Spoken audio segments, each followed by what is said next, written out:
I am Gold Derby Senior Editor Marcus James Dixon, and we are here today with Cristobal Tapia de Veer, the composer for The White Lotus on HBO.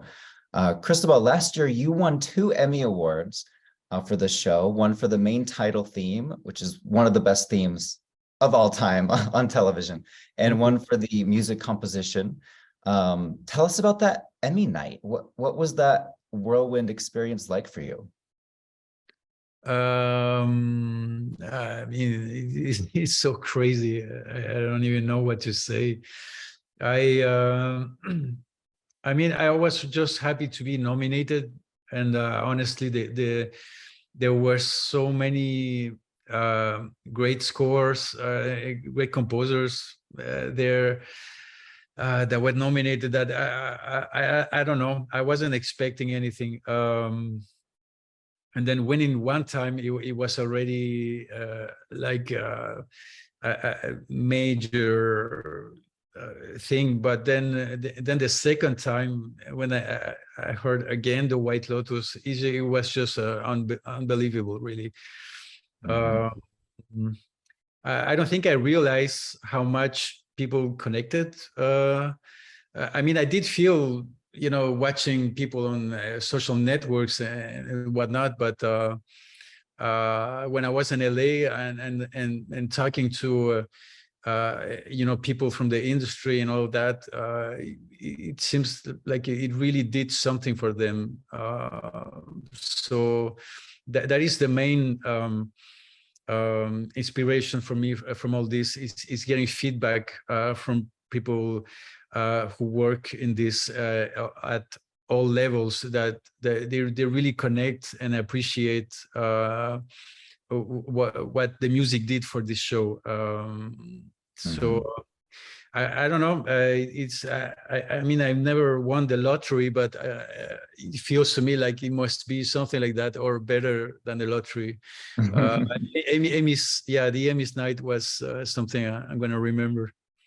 And if season 1 was big, I feel like season 2 was just, 10 times that. I was walking down the street and I saw somebody with a shirt that said, "These gays are trying to murder me." Yeah. Like the show went so viral. Yeah, it's true. I don't know. There's lots of stuff that is unexpected about how the second season happened. I mean,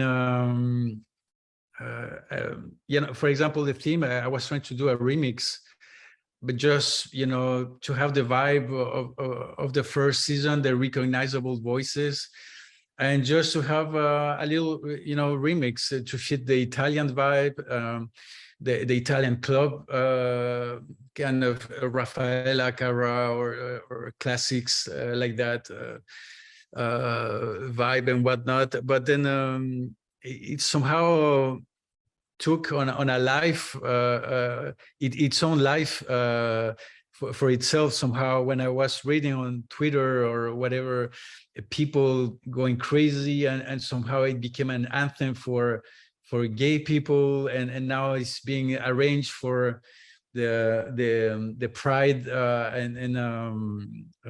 in London for October or something, and there's going to be this orchestral thing. So it's just crazy how something becomes alive and it goes in its own path, opening doors and connecting with people. It's a lot of fun. And the theme song for season 2 had some tweaks to it to fit the new theme. And I'm wondering, were you able to see the main title design, like the paintings and all of that, were you able to use that as an inspiration, or was that not ready yet when you did the new theme song? And no, I did it before I got any images. At first I was not supposed to be on the second season because I had lots of projects going on, and they asked me if I could at least do the theme. So at some point I tried a version, which is this version, and I did something, a demo pretty fast. and I was really happy when I did it. And then afterwards, I wasn't sure anymore for some reason. And then I never sent it. And then, like, it took me a month maybe to reconsider. And I just, I just try it. I just send it to Mike, and then they all loved it. And so I was surprised. I don't know why.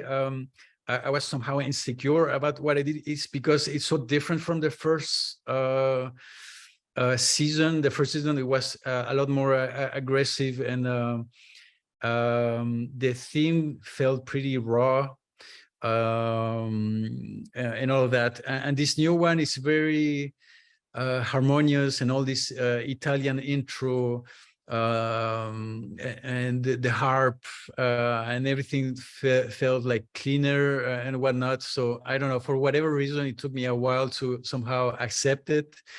But I suppose in the end, my first instinct with this track, it was that it felt like a club anthem. I was really dancing to it, and I was really happy about it.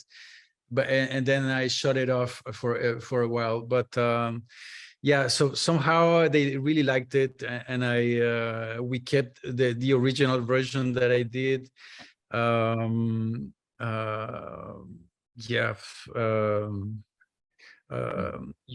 I don't know how. You asked me about the images. No, yeah. So the images, I got them afterwards. Mhm.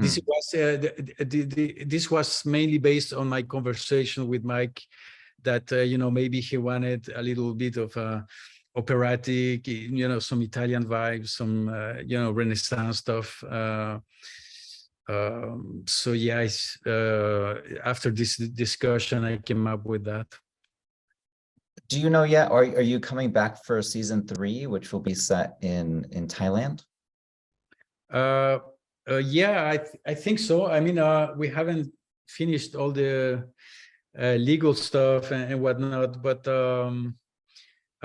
yeah, I think I'm coming back for that. What they told me it was going to be in Thailand, and it's really weird because I do have a connection with Thailand besides tattoos. I have like I had a collection of gongs from Thailand that I can play like a keyboard. I mean, I have all the notes from the scale, so I could make arrangements only with these gongs and whatnot. So this spiritual, the Buddhist vibe and all that, it seems very interesting to me. That's something that could, come haunt the characters this time around in a way that the tribal stuff did in the first season. The native sounds and the sounds of the jungle and the animals.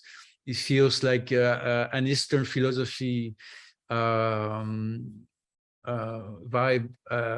could be interesting for White Lotus in Thailand. So, but I have no idea. It's really early. I mean, this is like next year. So yeah. And you mentioned Mike White, the showrunner, producer, writer, director. What sorts of suggestions or thoughts, if any, does he give you in terms of what the music should feel like and should sound like? He wanted the music to feel like mice for the second season. For example, in the sense of, playfulness.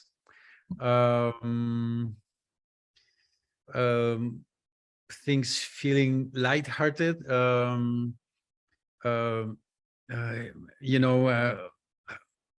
Husbands getting, paying for sex with young ladies, and then there will be situations like this where the husbands are having a drink with the wives, and then these girls they're having sex with, they pass by.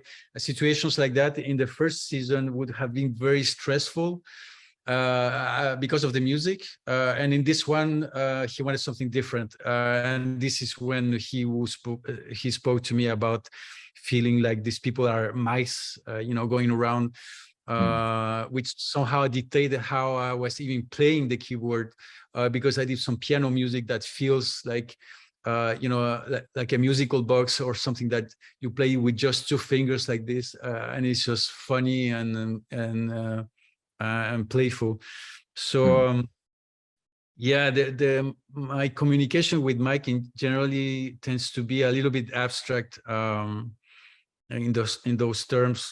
Somehow, like we thought of the first season like a Hawaiian Hitchcock, although I mean, I'm not sure what that means musically wise, because of course it doesn't sound like Hitchcock at all. It doesn't sound like Bernard Herrmann or whatever, but it's just more the idea of this tension and danger and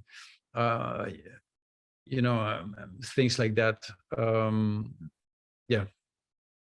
I love the White Lotus, the way it encompasses all genres, like drama one moment, comedy another moment, and there's mystery and there's action.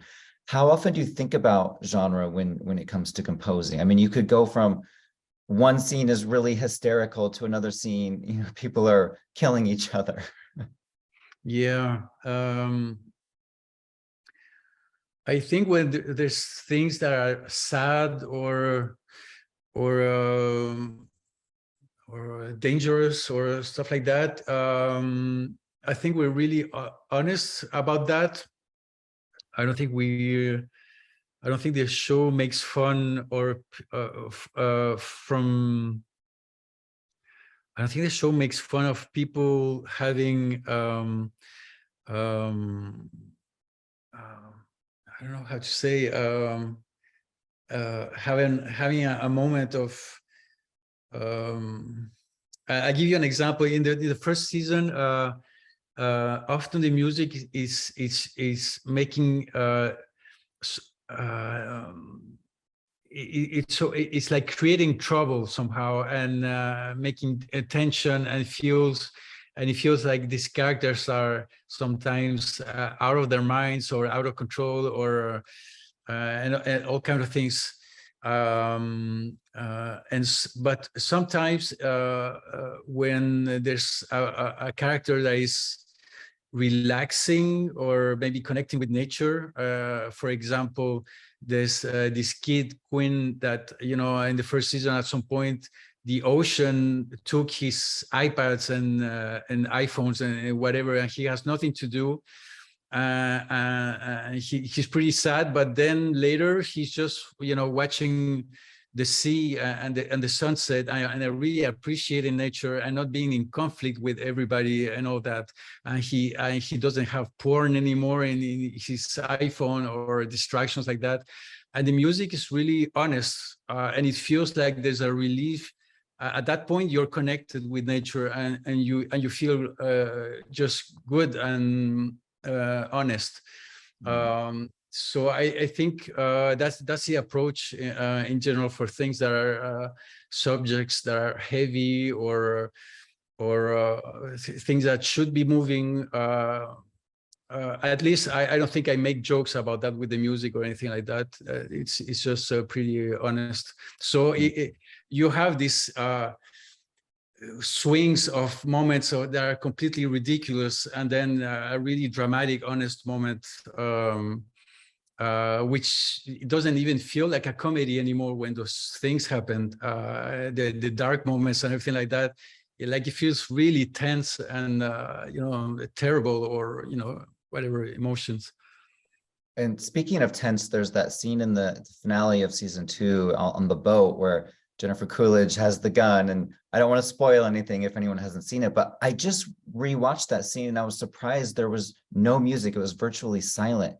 How do you decide when to go silent like that and just have the acting take over? So Mike wanted this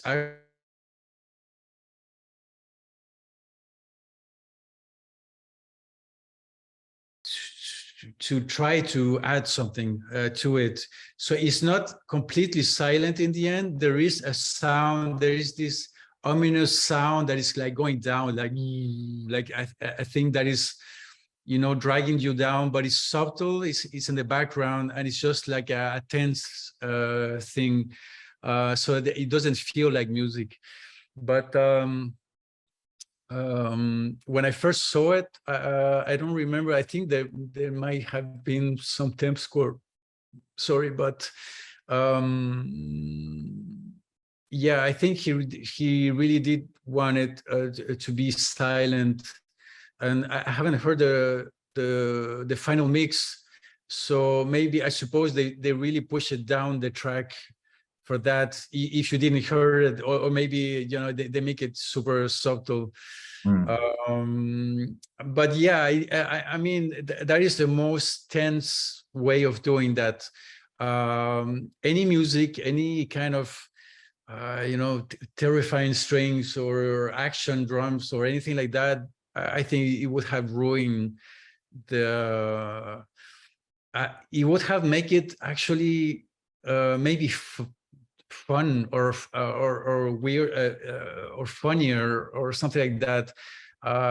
And without the music, it has this quality of somehow, you know, somehow you watch European movies that they feel so hardcore that they don't have even a score, and it feels like reality.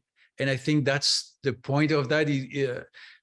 When real bad stuff happens to you in real life, it's so not cool. It's so not, you know, entertaining or anything like that. It's like, it's like an avalanche of negative vibes and whatnot. And not having music, I think, is what really brings that kind of drama to the front. Well, thank you so much for chatting with us today, Cristobal. I learned so much, and I really want to go back and watch it all with the idea of mice in my head. I think you kind of blew my mind when you said that. But best of luck at the Emmy Awards. I'm sure you'll get nominated again and maybe win again. Who knows what'll happen. Thank you.